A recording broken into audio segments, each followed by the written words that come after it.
నల్ల కలువ 34th chapter. అది జరిగింది.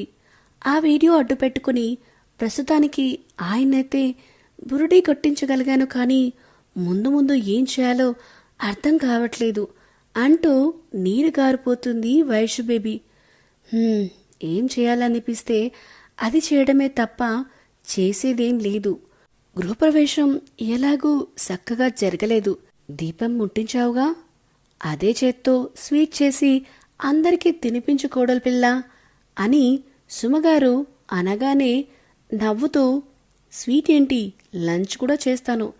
అసలే నిన్న నైట్ డిన్నర్, ఇవాళ బ్రేక్ఫాస్ట్ కూడా ఎవరూ తినలేదు కదా అని కిచెన్లోకి దూరుతుంది వైషు.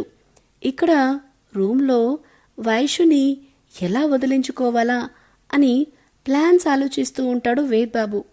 విశ్వ వాళ్ళ కారు విశ్వ ఇంటి ముందు ఆగుతుంది. ఆ ఏరియా చూడగానే చిరాకొస్తుంది నిహారికకి. కానీ వీళ్ళ అందు చూడాలి అని పంతంగా అక్కడ ఉండాలని ఫిక్స్ అవుతుంది.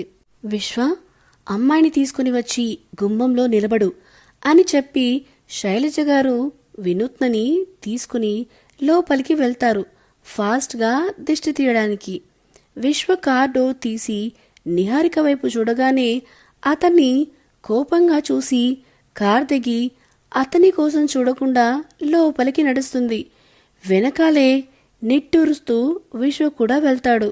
గుమ్మంలోకి అడుగు పెడుతున్న నిహారికని, వదినా ఆగండి అని ఆపుతుంది విన్ను. ఏంటి అని విసుగ్గా అరుస్తుంది నిహారిక.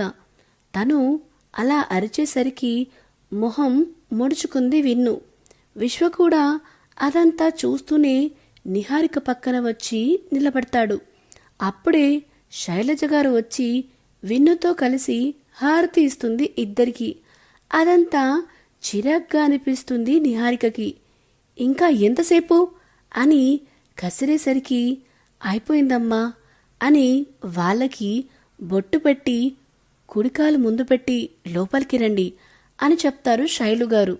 విశ్వవైపు కన్నీంగా చూసి ఎడమకాలుని లోపలికి పెట్టడానికి లేపుతుంది.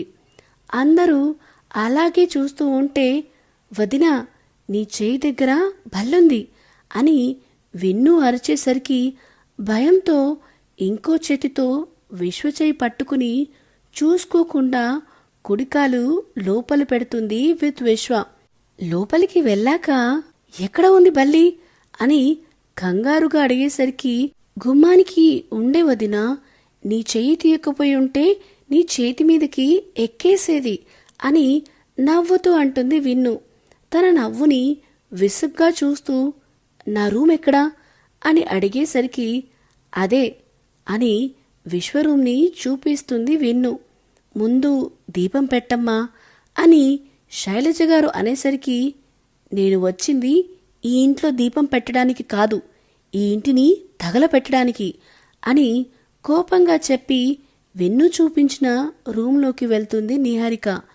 ఏంట్రా ఈ అమ్మాయి ఇలా ఉంది? చక్కగా మనం ముందు అనుకున్నట్టుగానే వైషుని చేసుకుని ఉంటే మన ఇల్లు కలకలలాడుతూ ఉండేది ఈ పాటికి. అందరూ కలిసి నా కొడుకు జీవితాన్ని ఆగం చేశారు అని గొనుక్కుంటూ కిచెన్లోకి వెళ్తారు శైలజ గారు. ఆ మాటలు వినపడుతున్నా పట్టించుకోకుండా పగతో రగిలిపోతూ ఉంటుంది నిహారిక. విశ్వ అక్కడే హాల్లో ఉన్న సోఫాలో కూర్చుని వెనక్కి తలవాలుస్తాడు. వైషు ముందుగా స్వీట్ చేసి బౌల్స్లో వేసి అందరికీ ఇస్తుంది. మా సంగతి తర్వాత, ముందు మీ ఆయనకిచ్చిరాపో అని అంటారు సుమగారు. అమ్మో, ఇప్పుడు ఆయన ముందుకు వెళ్తే ఇంకేమైనా ఉందా అంటుంది వైషు.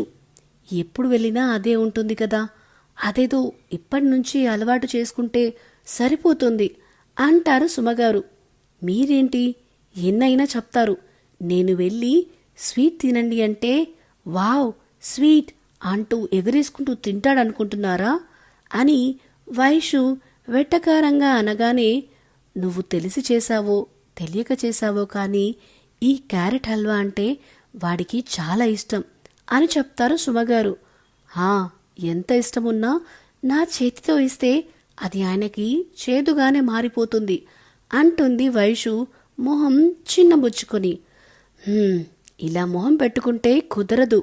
వాడికి దగ్గర కావడానికి నీ ప్రయత్నాలు నువ్వు చేయాలి. సరే, ఇప్పుడు చెప్తున్నా విను.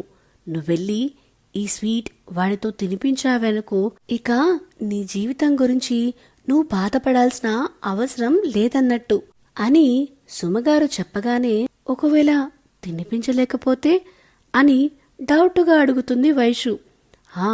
అప్పుడు రోజు ఆ కిచెన్లో కూర్చుని ఏడ్చుకుంటూనే ఉండవు, కానీ ముందు వెళ్ళి ఇచ్చిరాపో అని సుమగారు కసిరేసరికి, వెళ్తున్నాలేండి అని స్వీట్ బౌల్ పట్టుకుని వేద్ రూంలోకి అడుగు పెడుతుంది వైషు. సో ఇదేనండి నల్ల కలువ 34th చాప్టర్. మీకేమనిపిస్తుంది? వేద్తో వైషు స్వీట్ తినిపించగలుగుతుందా? తెలుసుకోవాలనుందా? అయితే ఇప్పటి వరకు మన ఛానల్ని సబ్స్క్రైబ్ చేసుకునే వాళ్ళు ఎవరైనా ఉంటే వెంటనే మన channel the novel whisperer with విన్యాని సబ్స్క్రైబ్ చేసుకోండి. సో దాట్ ఫ్యూచర్ అప్డేట్స్ అన్నీ మీకు రెగ్యులర్గా వస్తూ ఉంటాయి. ప్రస్తుతానికైతే ఈ వీడియో కనుక మీకు నచ్చినట్టయితే please like, share and comment చేయడం మాత్రం అస్సలు మరవద్దు. Thank you. బాయ్.